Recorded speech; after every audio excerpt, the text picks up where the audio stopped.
ये कभी किंग तो कभी किंग मेकर बने। किंग मेकर भी मैं हूँ, सरकार भी मैं चलाऊंगा।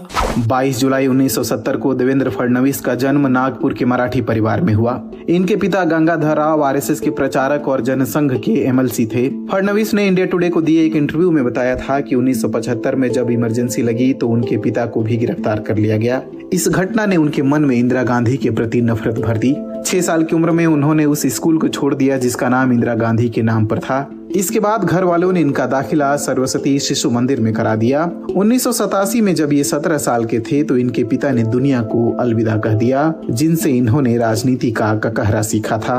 1989 में 19 साल की उम्र में ये कॉलेज की पढ़ाई के दौरान आरएसएस की स्टूडेंट विंग अखिल भारतीय विद्यार्थी परिषद में शामिल हुए। इन्होंने लॉ की डिग्री हासिल करने के बाद बिजनेस मैनेजमेंट की पढ़ाई की, लेकिन करियर राजनीति में बनाया। विद्यार्थी परिषद में जो हमारे नेता हुआ करते थे, उन्होंने कहा जी फैसला हुआ है कि आपको कल से बीजेपी में काम करना है। तो मैंने कहा था मुझे पॉलिटिक्स में जाना नहीं है। 1992 में 22 साल की उम्र में ये नागपुर नगर पालिका से कॉर्पोरेटर चुने गए। इसके 5 साल बाद 27 साल की उम्र में नागपुर नगर निगम के रामनगर वार्ड से नगर पालिका चुनाव जीतकर सबसे युवा मेयर बने। इसके 2 साल बाद ही 1999 में नागपुर वेस्ट सीट से चुनाव जीतकर विधानसभा पहुंचे।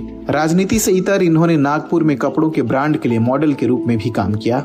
दूसरी बार विधायक रहते हुए 35 साल की उम्र में इन्होंने अमृता से शादी की, जो पेशे से बैंकर थी। इनके मुख्यमंत्री बनने के बाद भी अमृता ने एक्सिस बैंक में काम करना जारी रखा। पॉलिटिक्स में जितना समय घर को देना चाहिए मैं नहीं देता हूँ, मेरी वाइफ को भी नहीं देता हूँ, मेरी बेटी को भी नहीं देता हूँ। 44 साल की उम्र में ये महाराष्ट्र के दूसरे सबसे युवा मुख्यमंत्री बने। मुख्यमंत्री बनने से पहले उनका प्रशासनिक अनुभव मेयर के पद तक सीमित था। इससे पहले वे कभी भी मंत्री के पद पर भी नहीं रहे। पार्टी में अलग अलग पदों पे काम किया मैंने।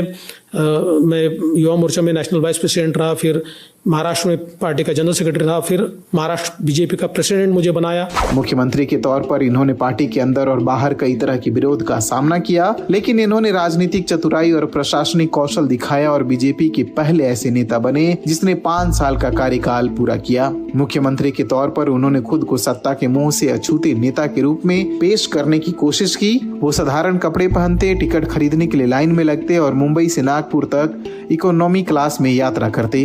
2019 में उनके ट्रैक रिकॉर्ड और पीएम मोदी की लोकप्रियता ने भाजपा को राज्य में सिंगल लार्जेस्ट पार्टी के रूप में उभरने में मदद की। 2019 में उन्हें दूसरी बार मुख्यमंत्री बनने का मौका मिला, लेकिन अजीत पवार के मुकरने के बाद वो बहुमत साबित नहीं कर पाए और इस्तीफा देना पड़ा। इसके बाद उद्धव ठाकरे के नेतृत्व में महाविकास अघाड़ी की सरकार बनी। मेरा पानी उतरता देख मेरे किनारे पर घर मत बसा लेना।